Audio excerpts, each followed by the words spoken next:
सेठ मोहम्मद अशरफ कंबोजे दुकान ते पहुता आहियूं। हुज़ूर अलैहिस्सलाम जन जी विलादत वारी रैली खणी करे चओ सुभान अल्लाह। अल्लाह ताला सेठ या बेड़ा पार फरमाए, सेठ या दुनियावी मुश्किलातूं आसान फरमाए, संदन रिज़्क़ में रोज़ी में बरकतूं अता फरमाए। ऐं तव्हां असां सभिनी खे अल्लाह ताला हुज़ूर जी मोहब्बत नसीब फरमाए। ऐं हिन हुज़ूर जी ख़ुशीअ जे सदके अल्लाह ताला क़यामत जॾहिं हुज़ूर जी शिफ़ात नसीब फरमाए ऐं हुज़ूर जी मोहब्बत क़यामत ताईं नसीब फरमाए। हुज़ूर जी मोहब्बत में जियारे ऐं हुज़ूर जी मोहब्बत में मारे चओ सुभान अल्लाह। प्यारा मुसलमान भाइरो, एवो अज़ीम आली शान दिहाड़ो आहे 12 रबीउल अव्वल। हिन दिहाड़े ते अल्लाह जे हबीब अलैहिस्सलाम जन जी विलादत थी आहे। जीअं जो विलादत थी आहे त अल्लाह ताला हुज़ूर जे सदके पूरे काइनात खे रोशन फरमायो आहे चओ सुभान अल्लाह।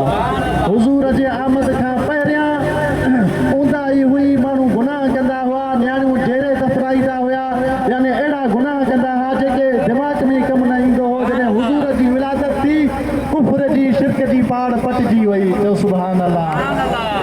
यानी नियाणियुनि खे ज़िंदगी मिली वई ऐं हर घर में हर वतन में ख़ुशियूं ख़ुशियूं फैलिजी वयूं चओ सुभान अल्लाह। ऐं हर नबी हुज़ूर अलैहिस्सलाम जन जी तारीफ़ कंदो वियो। हज़रत आदम हुज़ूर अलैहिस्सलाम जन जी तारीफ़ कंदो वियो।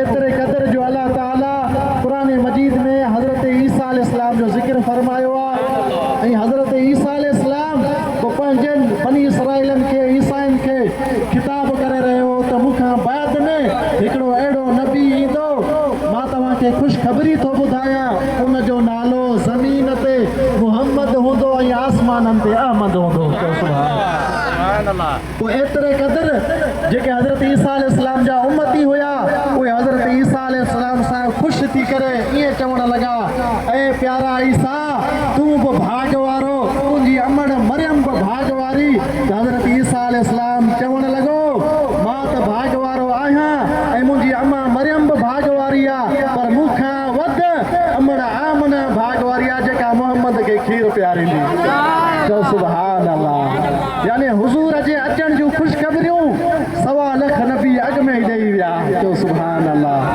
हुज़ूर अलैहिस्सलाम जन आया बाद में, पर सभिनि जा सरदार बणिजी विया।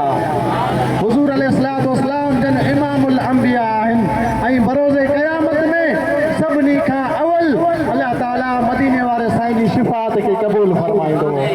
अल्लाह ताला तव्हां असां सभिनी जी हाज़िरी खे क़बूल फरमाए। अल्लाह ताला तव्हां असांजा बेड़ा पार फरमाए। आमीन बिजाहिन नबी। अल्लाहुम्मा सल्ली अला सय्यिदिना।